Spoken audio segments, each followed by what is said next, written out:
বাংলাদেশের সর্বশেষ গুরুত্বপূর্ণ আপডেট সংবাদে আপনাকে স্বাগত। শুরুতেই সংবাদ শিরোনাম, পরে বিস্তারিত। শুরুতেই জানাবো, আসিয়ার দাফন সম্পন্ন ধর্ষণের অভিযুক্তে ধর্ষকের বাড়িতে জনতার আগুন।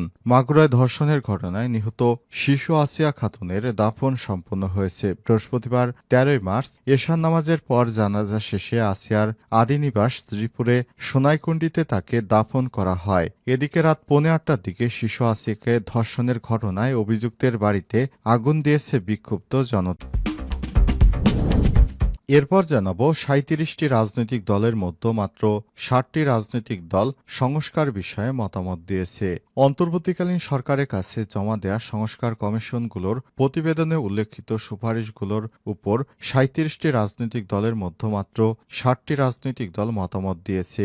আজ প্রধান উপদেষ্টার কার্যালয় থেকে এক বিজ্ঞপ্তিতে এই তথ্য জানানো হয়েছে। এদিকে উপদেষ্টা মাহফুজ আলমের মন্তব্যের কড়া প্রতিবাদ জামাতের। সম্প্রতি এক ফেসবুক পোস্টে জামাত যুদ্ধ অপরাধের সহযোগী ছিল বলে মন্তব্য করেছেন অন্তর্বর্তীকালীন সরকারের তথ্য সম্প্রচার উপদেষ্টা মাহফুজ আলম। তার এমন মন্তব্যের তীব্র নিন্দা ও প্রতিবাদ জানিয়ে বিবৃতি দিয়েছে বাংলাদেশ জামাত ইসলাম। এবারে জানাবো, আবু সাইদের হত্যা মামলার আলামত আন্তর্জাতিক অপরাধ ট্রাইব্যুনালে হস্তান্তরের নির্দেশ। বৈষম্যবিরোধী ছাত্র আন্দোলনে পুলিশের গুলিতে নিহত রোকেয়া বিশ্ববিদ্যালয়ের শিক্ষার্থী আবু সাইদ হত্যা মামলায় তদন্ত সংস্থা পিবিআইয়ের কাছে থাকা আলামত জব্দের অনুমতি দিয়েছে আন্তর্জাতিক অপরাধ ট্রাইব্যুনাল। আজ ১৩ মার্চ আন্তর্জাতিক অপরাধ ট্রাইব্যুনালে তদন্তকারী কর্মকর্তার আবেদনের পরিপ্রেক্ষিতে রংপুর মেট্রোপলিটন তাজহাট আমলি আদালতের বিচারক রাশেদ হোসেন এ আদেশ দেন। এদিকে নির্বাচনের রোডম্যাপ ঘোষণার দাবি সালাউদ্দিন আহমেদের।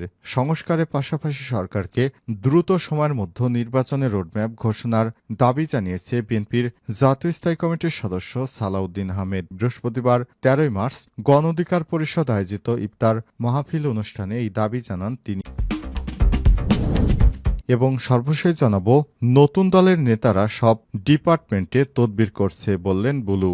বিএনপির ভাইস চেয়ারম্যান বরকতুল্লাহ বুলু বলেছেন, কারা শেখ হাসিনার সঙ্গে কবরে যেতে চেয়েছিল সেটা তো সাংবাদিকরা লিখেন না। বৃহস্পতিবার ১৩ মার্চ সকালে কুমিল্লা নগরীর জেলা শিল্পকলা একাডেমিতে বাংলাদেশ জাতীয়তাবাদী দল বিএনপির অঙ্গ এবং সহযোগী সংগঠন কুমিল্লা বিভাগ আয়োজিত বিভাগীয় মতবিনিময় সভায় তিনি এই মন্তব্য করেছেন। প্রিয় দর্শক, এতক্ষণ শুনছিলেন সংবাদ শিরোনাম, এবারে বিস্তারিত। তবে তার আগে বন্ধুরা অনুরোধ থাকবে, সংবাদটিতে একটি লাইক দিন। এই চ্যানেলে আপনি নতুন হয়ে থাকলে আমাদের সংবাদটি দেখতে দেখতে চ্যানেলটি সাবস্ক্রাইব করে রাখুন। কমেন্ট করে বন্ধুরা আপনার মূল্যবান মতামত জানিয়ে দিন আপনি বিশ্বের কোন দেশ থেকে বা বাংলাদেশের কোন স্থান থেকে আমাদের সংবাদটি দেখছেন এবং শুনছেন। এবারে বিস্তারিত। আসিয়ার দাফন সম্পন্ন ধর্ষণের অভিযুক্তের বাড়িতে জনতার আগুন। মাগুরায় ধর্ষণের ঘটনায় নিহত শিশু আসিয়া খাতুনের দাফন সম্পন্ন হয়েছে বৃহস্পতিবার ১৩ মার্চ এশার নামাজের পর জানাজা শেষে আসিয়ার আদি নিবাস শ্রীপুরের সোনাইকুণ্ডিতে তাকে দাফন করা হয়। এদিকে রাত ৮:৩০টার দিকে শিশু আসিয়াকে ধর্ষণের ঘটনায় অভিযুক্তের বাড়িতে আগুন দিয়েছে বিক্ষুব্ধ জনতা।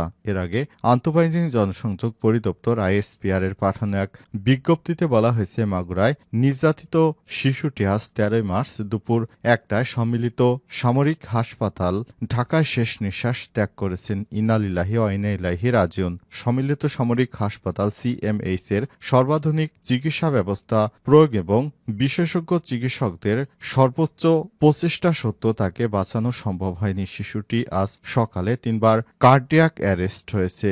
২বার স্থিতিশীল করা গেলেও তৃতীয়বার আর হৃদস্পন্দন ফিরে আসেনি। গত বৃহস্পতিবার ৬ মার্চ মাগুরা শহরে বোনের বাড়িতে বেড়াতে গিয়ে ধর্ষণের শিকার হয় ওই শিশুটি। পরের দিন তাকে মাগুরা ২৫০ শয্যা বিশিষ্ট হাসপাতালে ভর্তি করা হয়। সেখানে অবস্থার অবনতি হলে ওই দিন দুপুরে উন্নত চিকিৎসার জন্য তাকে ফরিদপুর মেডিকেল কলেজ হাসপাতালে পাঠানো হয়েছে। সেখান থেকেই রাতেই পাঠানো হয় ঢাকা মেডিকেল কলেজ হাসপাতালে। এরপর শুক্রবার রাতে তাকে লাইফ সাপোর্টে নেওয়া হয়। সংকটাপন্ন শিশুটিকে গেল শনিবার সন্ধ্যায় ঢাকা মেডিকেল কলেজ হাসপাতালের paediatric intensive care unit CCU থেকে সম্মিলিত সামরিক হাসপাতালে স্থানান্তর করা হয়। পরদিন রোববার শিশুটিকে সিএমএইচ এর পেডিয়াট্রিক আইসিইউতে নেওয়া হয়। ৩৭টির মধ্যে ৭টি রাজনৈতিক দল সংস্কার বিষয়ে মতামত দিয়েছে। অন্তর্বর্তীকালীন সরকারের কাছে জমা দেওয়া সংস্কার কমিশনগুলোর প্রতিবেদনে উল্লেখিত সুপারিশগুলোর উপর ৩৭টি রাজনৈতিক দলের মধ্যে মাত্র ৭টি রাজনৈতিক দল মতামত দিয়েছে। বৃহস্পতিবার ১৩ মার্চ প্রধান উপদেষ্টার কার্যালয় থেকে এক বিজ্ঞপ্তিতে এই তথ্য জানানো হয়েছে।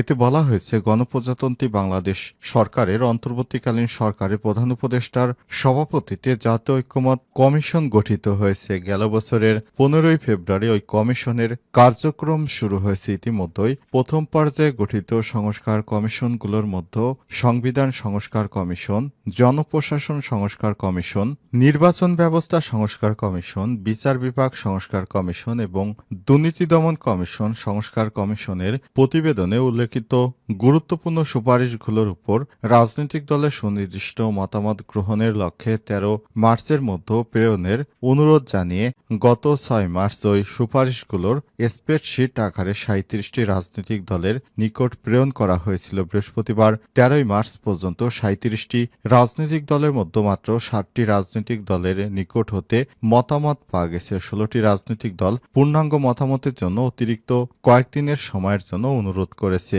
অন্যান্য দলগুলোর সঙ্গে কমিশন পুনরায় যোগাযোগ করছে। উপদেষ্টা মাহফুজ আলমের মন্তব্যের কড়া প্রতিবাদ জামাতের। সম্প্রতি এক ফেসবুক পোস্টে জামাত যুদ্ধ অপরাধের সহযোগী ছিল বলে মন্তব্য করেছেন অন্তর্বর্তীকালীন সরকারের তথ্য সম্প্রচার উপদেষ্টা মাহফুজ আলম। তার এমন মন্তব্যের তীব্র নিন্দা ও প্রতিবাদ জানিয়ে বিবৃতি দিয়েছে বাংলাদেশ জামাত ইসলাম। বৃহস্পতিবার ১৩ মার্চ মাহফুজ আলমের বক্তব্য অসত্য দাবি করে জামাতের সেক্রেটারি জেনারেল অধ্যাপক মিয়া গোলাম পরোয়ার বলেছেন, গত ১২ মার্চ বুধবার অন্তর্বর্তীকালীন সরকারের তথ্য সম্প্রচার উপদেষ্টা মাহফুজ আলম তার দীর্ঘ এক ফেসবুক স্ট্যাটাসে জামাত যুদ্ধ অপরাধের সহযোগী ছিল এই মর্মে যে মন্তব্য করেছে, আমি তার তীব্র নিন্দা ও প্রতিবাদ জানাচ্ছি। আমি তার এই ভিত্তিহীন ও মিথ্যা বক্তব্যে বিস্মিত। এ সময় তিনি বলেছেন, মাহফুজ আলমের বক্তব্যের জবাবে আমি স্পষ্ট ভাষায় জানাতে চাই যে তিনি জামাত সম্পর্কে ভিত্তিহীন ও অসত্য তথ্য দিয়ে একটা প্রতিবেশী দেশে গুপ্তচর কারাবন্দী শাহরিয়ার কবিরের ভাষাতেই কথা বলছেন। তিনি আরো বলেছেন, মাহফুজ আলমের স্মরণ রাখা উচিত যে তিনি একটি অরাজনৈতিক অন্তর্বর্তীকালীন সরকারের উপদেষ্টা। সে কারণে কোনো রাজনৈতিক দলকে টার্গেট করে সমালোচনা ও অসত্য বক্তব্য দেওয়ার কোনো নৈতিক ও বিধিগত অধিকার তিনি রাখেন না।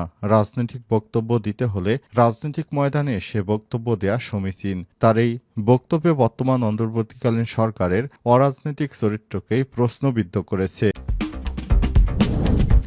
আবু সাইদ হত্যা মামলার আলামত আন্তর্জাতিক অপরাধ ট্রাইব্যুনালে হস্তান্তরের নির্দেশ। বৈষম্যবিরোধী ছাত্র আন্দোলনে পুলিশের গুলিতে নিহত বেগম রোকেয়া বিশ্ববিদ্যালয়ের শিক্ষার্থী আবু